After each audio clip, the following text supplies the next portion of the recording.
Lesson 72 of A Course in Miracles. Holding grievances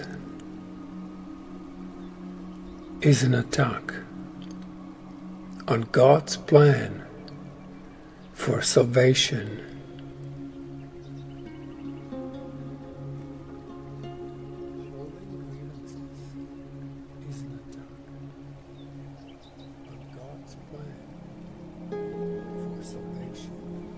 While we have recognized that the ego's plan for salvation is the opposite of God's, we have not yet emphasized that it is an active attack on His plan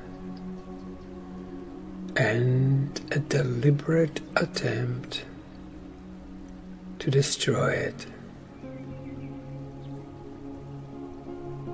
In the attack, God is assigned the attributes which are actually associated with the ego, while the ego appears to take on the attributes of God.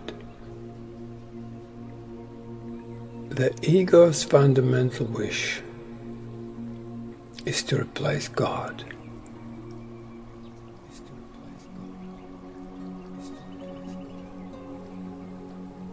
In fact, the ego is the physical embodiment of this wish. For it is this wish which seem to surround the mind with a body, keeping it separate and alone, and unable to reach other minds except through the body, which was made to imprison it. The limit on communication cannot be the best means to explain communication. Yet the ego would have you believe that it is. Although the attempt to keep the limitations which a body would impose is obvious here, it is perhaps not so apparent why holding grievances is an attack on God's plan for salvation. But let us consider the kind of things which you are apt to hold grievances for. Are they not always associated with something a body does? Are persons something we do not like? He does something that displeases us. He betrays his hostile thoughts in his behavior. We're not dealing here with what the person is. On the contrary, we're exclusively concerned with what he does in a body. We are doing more than failing to help in freeing him from its limitations. We are actively trying to hold him to it by confusing it with him and judging them as one. Herein is God attacked, for if his Son is only a body, so must he be as well. A creator wholly unlike his creation is inconceivable. If God is a body, what must his plan for salvation be? What could it be but death? In trying to present himself as the author of life and not death, he is a liar and a deceiver, full of false promises and offering illusions in place of truth. The body's apparent reality makes this view of God quite convincing. In fact, if the body were real, it would be difficult indeed to escape this conclusion, and every grievance that you hold insists that the body is real. It overlooks entirely what your brother is. It reinforces your belief that he is a body and condemns him for it. And it asserts that his salvation must be death, projecting this attack onto God and holding him responsible for it.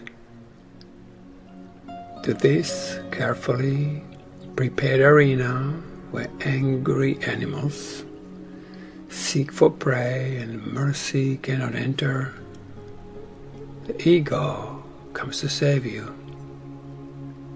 God made your body very well. Let us accept this and be glad.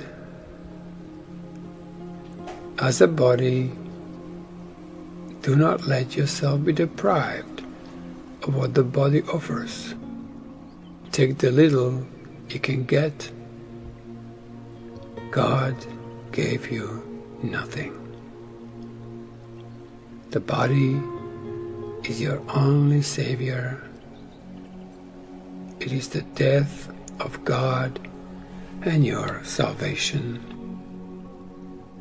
This is the universal belief of the world you see. Some hate the body and try to hurt and humiliate it. Others love the body and try to glorify and exalt it. But while it stands at the center of your concept of yourself, you are attacking God's plan for salvation and holding your grievances against Him and His creation, that you may not hear the voice of truth and welcome it as a friend. Your chosen Savior takes his place instead. It is your friend. He, God, is your enemy. We will try today to stop these senseless attacks on salvation. We'll try to welcome it instead. Our upside-down perception has been ruinous to our peace of mind. We have seen ourselves in a body, and the truth outside us, locked away from your awareness by the body's limitations. Now we're going to try to see this differently. The light of truth is in us, where it was placed by God. It is the body that is outside us, and it's not our concern. To be without a body is to be in our natural state. To recognize the light of truth in us is to recognize ourselves as we are.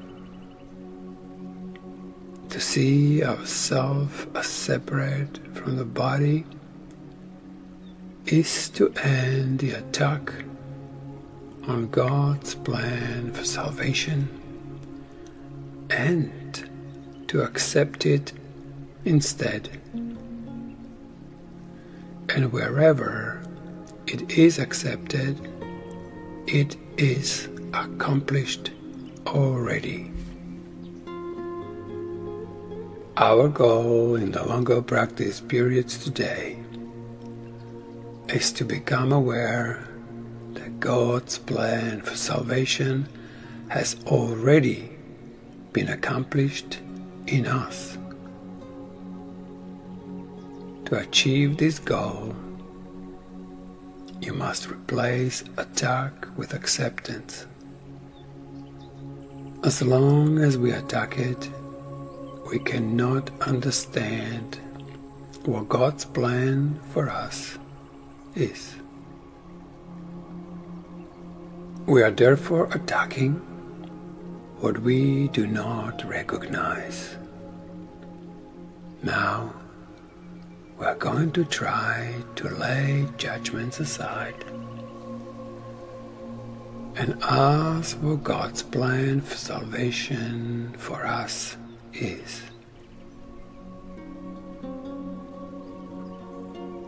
What is the salvation? Father, I don't know. Tell me that I may understand. Then we will wait in quiet for the answer.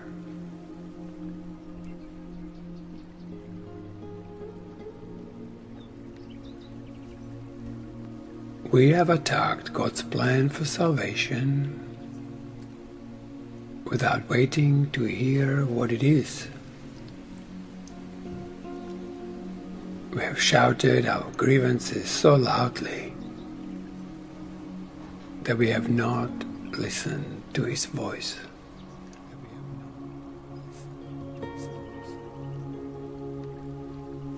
We have used our grievances to close our eyes and stop our ears. Now we would see and hear and learn. What is salvation? Father, ask and you will be answered. Seek and you will find.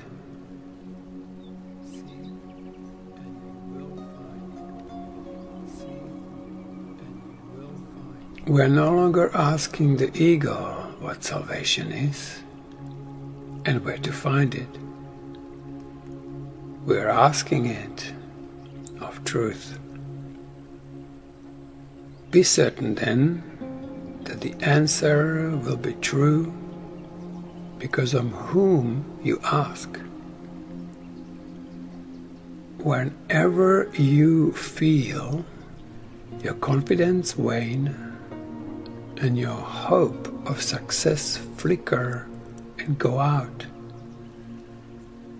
repeat your question and your request, remembering that you are asking them of the infinite Creator of infinity,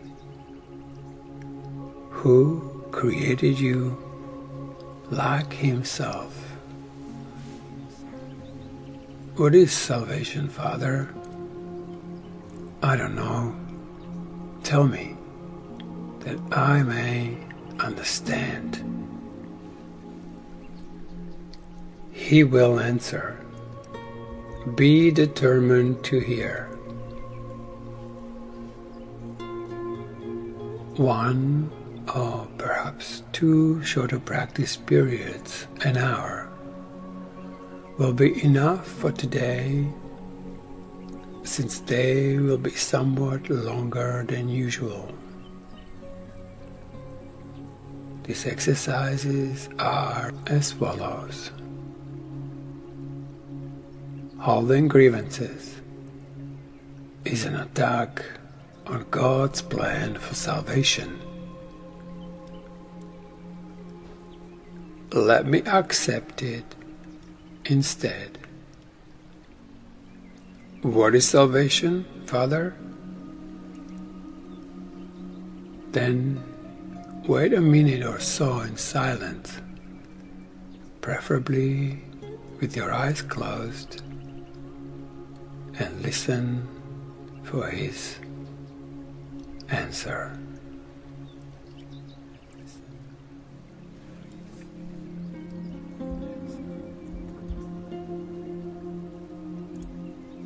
The end of Lesson 72 of A Course in Miracles. Holding grievances is an attack on God's plan for salvation.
salvation.